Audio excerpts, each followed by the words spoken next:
The following organizations have provided funding for this Into the Outdoors television series. Have you ever thought about how wood can be used to build skyscrapers, create energy, or even connect us with nature? Today, we're going to be looking at some incredible innovations in wood products that are helping protect the planet. So let's dive in as we head into the outdoors.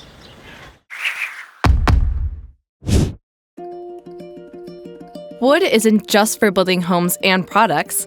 It can also be used to inspire creativity and connect us with nature. Here at the Madison Children's Museum, the forest installations bring the beauty and importance of forests indoors. These forest installations are more than just exhibits.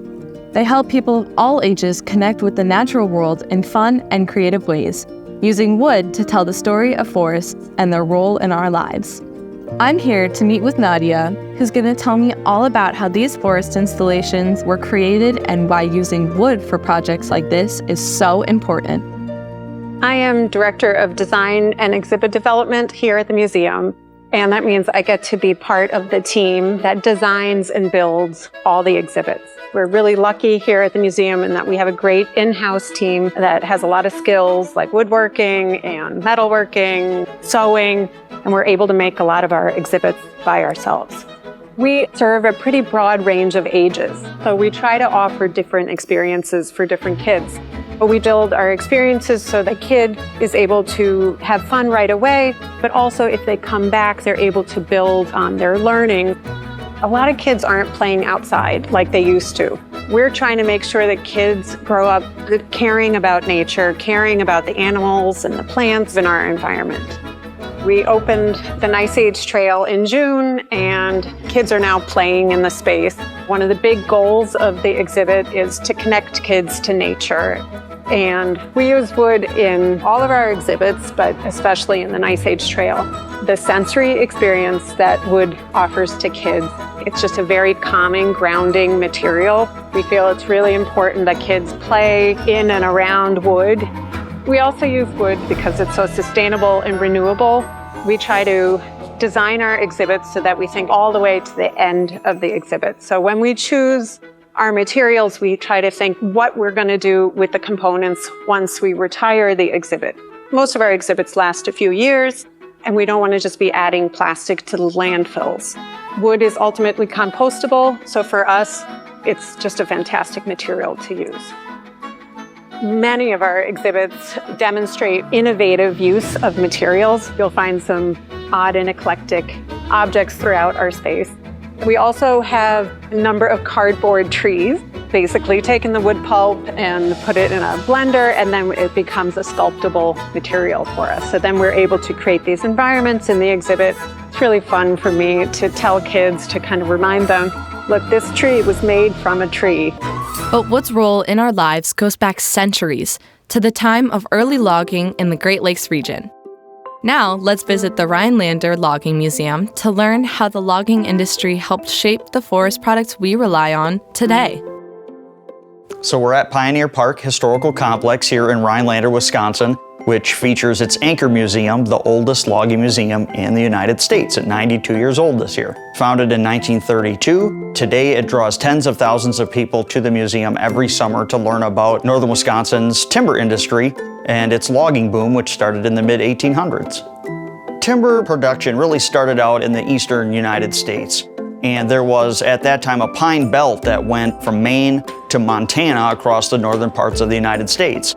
As they cut the trees down, they progressively moved further and further west, and eventually they came to the Northwoods of Wisconsin. Despite 10,000 years of human habitation in northern Wisconsin, they didn't really do a lot of harvesting of timber, the native peoples that lived in this area. It wasn't until Wisconsin became a state when they started eyeballing up the timber as a resource. There was a huge amount of timber in the Northwoods, all the way from about central Wisconsin up to Lake Superior. So you had all of these lumber companies and lumber barons, we call them, that wanted to exploit the timber resources in the Northwoods of Wisconsin.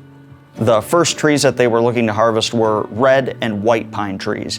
And there were no roads up here, there were no railroads up here. So getting those logs to market meant dumping them in the river and floating them down the waterways to lumber mills. and then eventually roads were built, and then railroads, and then they utilized those methods and means to move timber out of the forest to the sawmills. Back in those days, when a community sprang up on the Great Plains, there were not many trees around to harvest, so they had to get materials from different parts of the country. And the Northwoods of Wisconsin, Northwoods of Minnesota, Michigan, etc. were all places where they were taking a lot of lumber from in those days. They primarily harvested timber in the wintertime because there were no roads up here at that time. So they had to create roads, used different pieces of equipment to make ice roads throughout the forest. By those means, they could go into the forest, build a lumber camp like the one that we're in, cut the trees down over the winter time, use the benefit of having an ice road to pull those logs out of the forest to a waterway such as a river, and then they could send those logs to the mill to be turned into lumber. Logging was the boom. That was the onus by which these communities were founded on. So basically overnight, these different companies and people moved to the Northwoods of Wisconsin, started communities, started lumber mills, and then of course the people that moved to them have families, and then of course there's a need for all of the benefits of a community, from churches to schools to cities.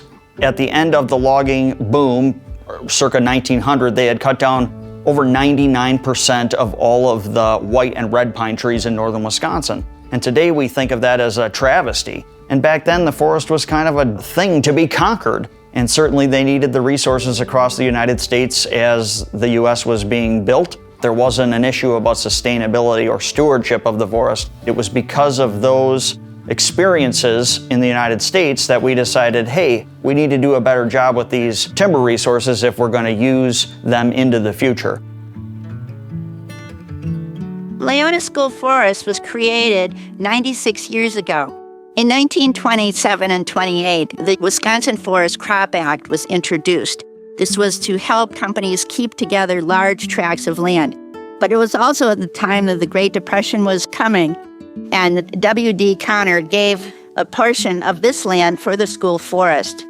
It is the first school forest in the whole United States. The Leona School District is very proud to be the host of the school forest. It is used by the school for environmental activities, particularly forestry-oriented. The school forest is 82 acres. It has a stream, so we do a lot of water quality, water measurements, wetland and soil protection activities as well. We're very proud to have introduced our new logo for the Leona School Forest. It was commenced this May in honor of Don Kircher, who was a longtime science teacher here in Leona, and people came from all over the United States to honor him.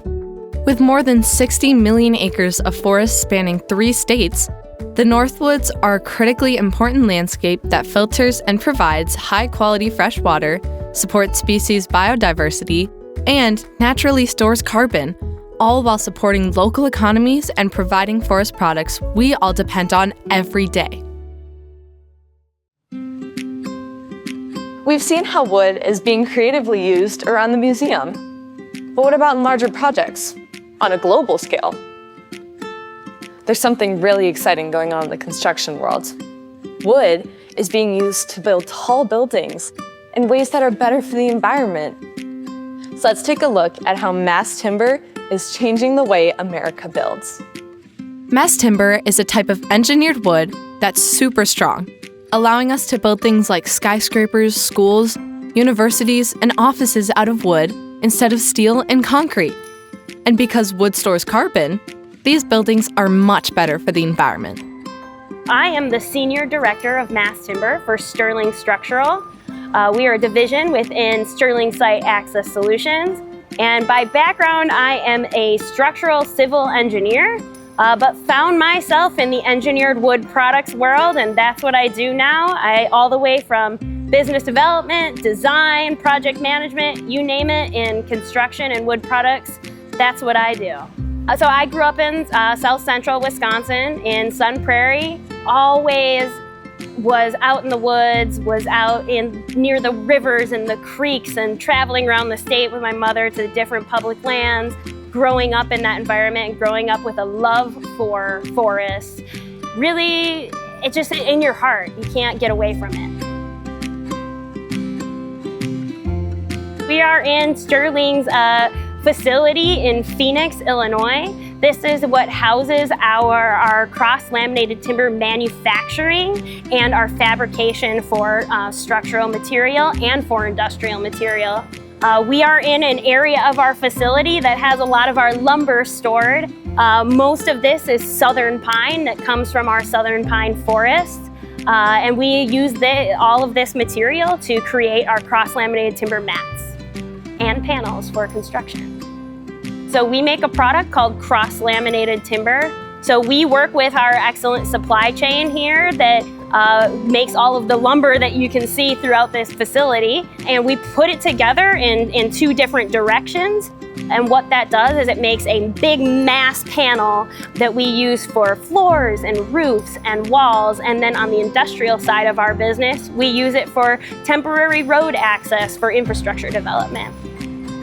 We start with the forest where the loggers come through.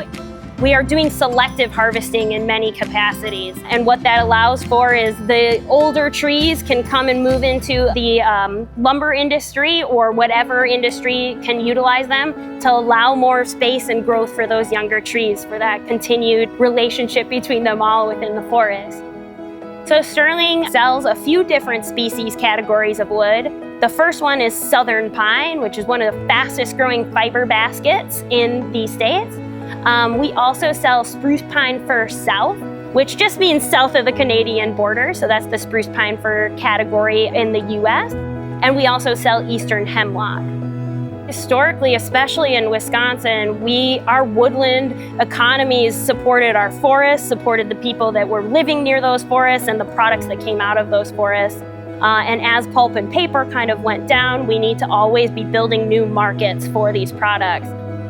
The really important thing about forestry is that it's regenerative and sustainable. And the way you make it sustainable is not just by replanting or planting more trees, but also making markets for the trees that need to be pulled out or culled or weeded, we might say, from those forests to keep them biodiverse and healthy. Sometimes it's okay to cut a tree. Sometimes it's okay to be a part of a forest ecosystem. You know, I think that we need to be constantly building our relationships with the forest and not us versus the forest or us as separated from the forest. Historically, forests have given to communities. They've provided heat for fires and they've provided, materials for building. And we need to continue that mutually beneficial relationship where we are part of the forest, building into growing forests, and also using that material and honoring that material in whatever markets we choose to use them in. As we talk about, climate change and storing carbon, trees are an excellent opportunity to put into applications such as buildings to hold that carbon in. Half of that tree is sequestered carbon. So when you go into a wood building, you know that tree is an excellent opportunity to lower the embodied carbon of our footprint in construction. But also it's, kind of again, a love letter back to the forest. There's nothing from a forest that gets wasted. It all gets used in some product. That's what's so cool about the forest products industry is there's so many different markets to utilize this material and honor that tree for having grown and giving back to us and growing some new ones. Mass timber is changing the way we think about building, allowing us to create structures that are strong, beautiful, and good for the planet. And it all comes from responsibly managed forests. Companies like Neutral are taking mass timber in new directions by incorporating it into urban developments. Nate Helbach and his team are building entire communities with mass timber, helping cities reduce their carbon footprint while creating beautiful, sustainable spaces. So mass timber is a manufactured wood product that we use in construction, and the reason we use them is because they're a more sustainable, cost-efficient product. Neutral is a real estate development company based in Madison, Wisconsin, and our goal is to reduce carbon in the built environment. Using wood in the built environment is much better than steel and concrete because it's regenerative and sustainable. The reason we believe that we should have more wood in homes is it has a very nice biophilic feel, which if you're not familiar with the term biophilic, what it means is bringing nature from outside to inside. And so the resources that we use to build a building are either carbon neutral or carbon negative. And specifically with wood, it's actually, some would argue, a carbon negative, and it's a carbon sink, because in the forest, through photosynthesis, trees take in carbon when they grow, and when you take that tree down and you put it into a wood product like mass timber, you're able to create, in essence, a carbon sink. So then for the life of that building, which is hopefully 100 to 200 years, that carbon is just sitting in the actual tree in the building, and it's not going anywhere. It's stored in that tree. And so carbon is a natural resource. It's in the environment, it's everywhere. But the issue is when we have too much carbon, that is bad for the environment. And so what we're trying to do as being carbon neutral is not put more carbon into the atmosphere, but rather keep it either at where it is in stasis or have a carbon negative event, which can happen with wood, and be able to lower the carbon in the atmosphere. Carbon neutrality is good because we face a crisis that we have too much carbon in our atmosphere. And part of the solution is using wood for the built environment, like this building, because we're able to essentially take a very sustainable regenerative resource and put it into a building and use it. And we're able to also help the forest that is cleaning our water and it's cleaning our air for us, and we want to continue to foster a healthy environment for both us and our overall ecosystem. Wood is a material of choice for architects, engineers, and us as developers because we're able to highly engineer the wood before we start construction. We design these panels to already have all of our penetrations. So you think about, where does your water come from? Or where does your heat come from? Or where does your cooling come from? All these things, they run through the building. And how they run through the building is through pipes. And we have to have these pipes have penetrations through every single floor. And so what we're able to do is in the factory, pre-drill all these penetrations in the floor so that when all the stuff comes to site for us to build the building, it's already done. We're able to have basically a Lego kit in real life where all of the pieces come to site and we can quickly put them together. Whereas if you look at steel and especially concrete, you're doing a lot of this manufacturing process on site. So you're not doing it off site, you're actually pouring the concrete on site. And so it allows us to be much more efficient in the construction process. You take all these very small dimensional lumber that you see typically in single family homes, take finger joints, so imagine your fingers, and slam them together. And what that does is it creates this very long piece of wood, typically about 30, 40 feet. And what you do is you lay those down in all the same direction to get to your width, which typically our panel width, which you see here, is about 10 feet.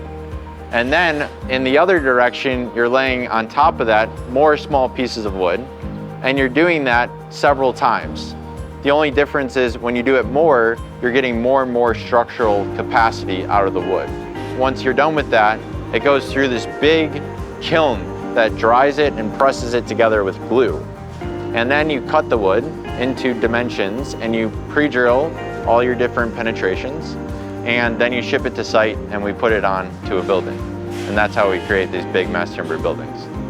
We want to make sure that our forests are healthy so that they have proper reforestation, proper biodiversity, enough resources with both air and water, and that will allow our forests to flourish into the future to ensure that we can continue building these great mass timber buildings. Mass timber is changing the way we think about building, allowing us to create structures that are strong, beautiful, and good for the planet. And it all comes from responsibly managed forests. Have you ever wondered where bark, sawdust, and other leftover materials from sawmills go? Instead of going to waste, they can turn into something amazing. Renewable energy.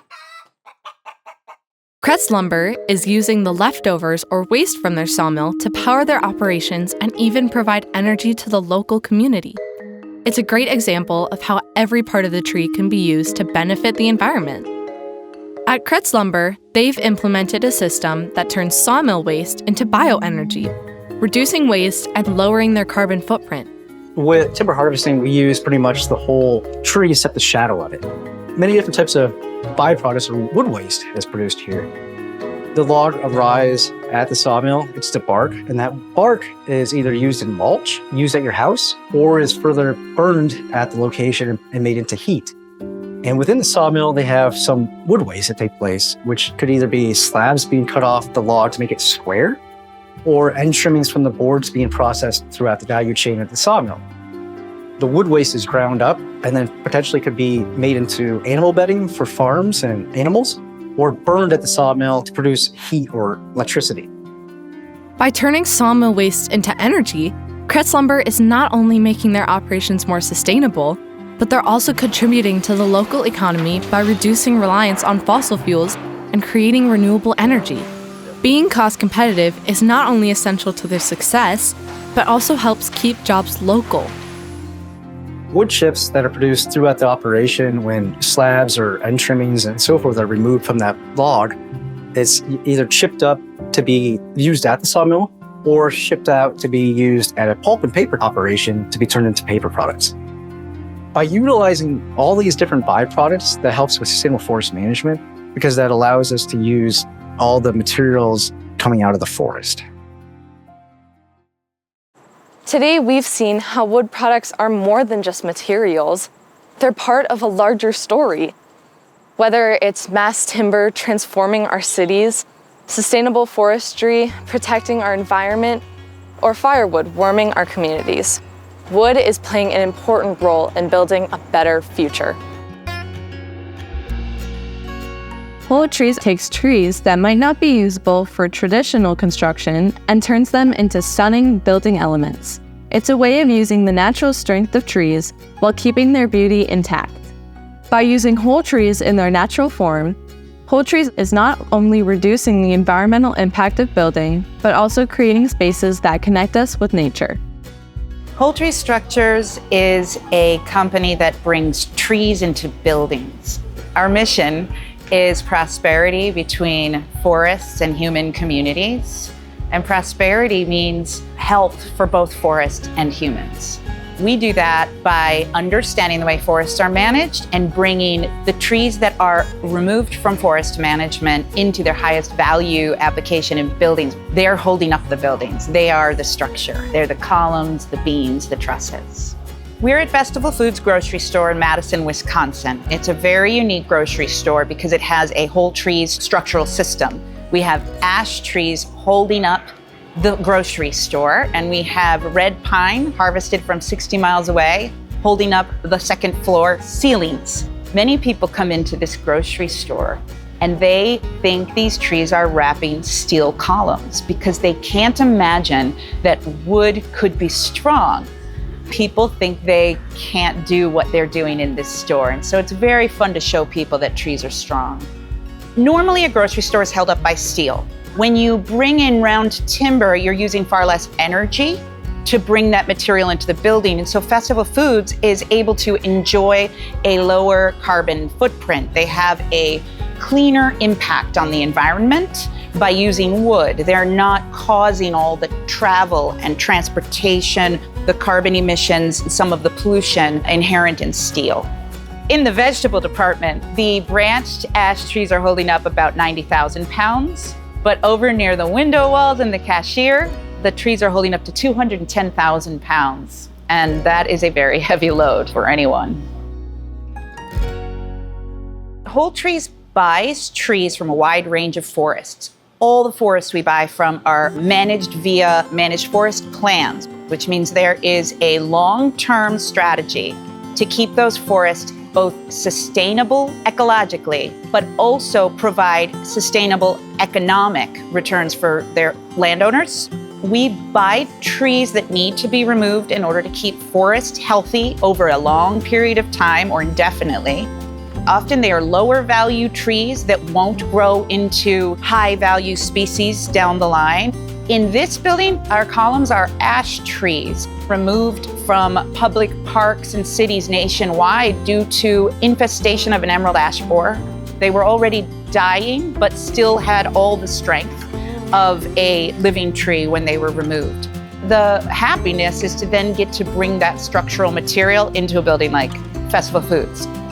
Forests need human interaction, benefit from human interaction. Construction markets facilitate a really healthy way of managing forests. Using wood ends up sequestering more carbon, using less energy, and being a very healthy way to build things for our climate and for our communities. Forest products markets pay farmers and foresters to keep managing these wonderful forests for us.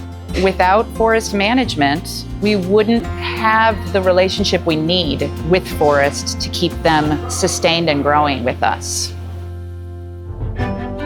So, as you think about the impact that forest products have in our lives, remember the importance of caring for our communities and our forests. Until next time, keep exploring as we head into the outdoors.